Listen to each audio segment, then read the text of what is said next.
اعوذ باللہ من الشیطان الرجیم بسم اللہ الرحمن الرحیم۔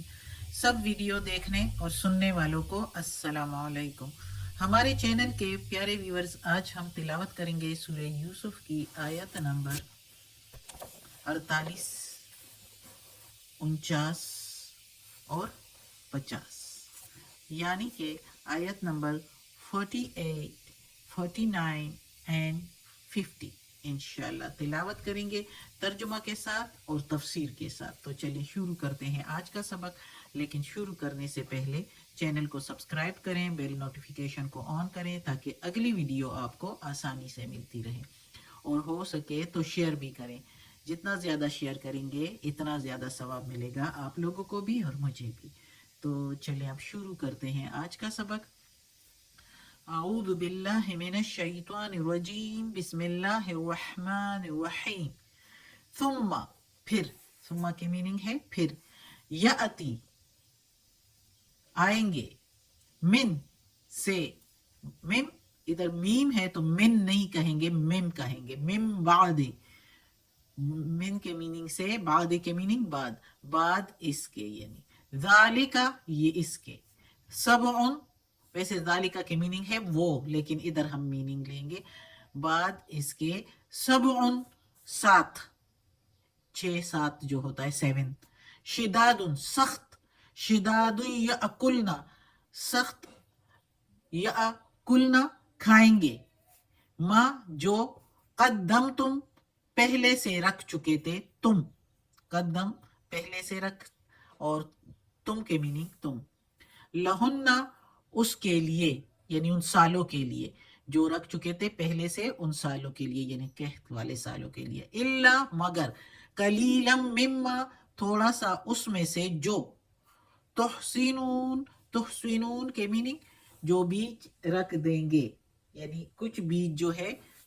دوبارہ بونے کے لیے جو ہے رکھ لیں گے اس میں سے، یعنی اس کی تفسیر بھی میں نے پچھلی آیت کے ساتھ تقریباً بتا دی تھی کہ پہلے 7 سال جو ہے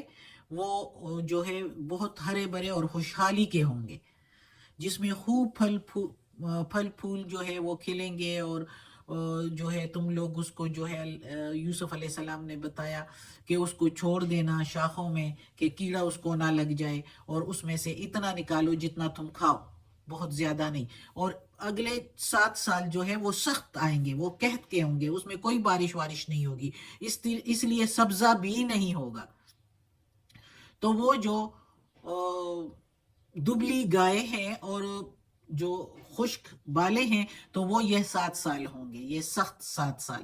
سبعن شداد، یہ 7 سال سختی کے ہوں گے، اور جو تم لوگوں نے وہ رکھا ہوگا غلہ شاہوں میں دانا، تو وہ جو ہے وہ ان 7 سالوں میں کھانا جو تم رکھ چکے تھے۔ یوسف علیہ السلام نے تدبیر بھی بتا دی کہ اس کے لیے جو تم رکھ چکے تھے وہ پھر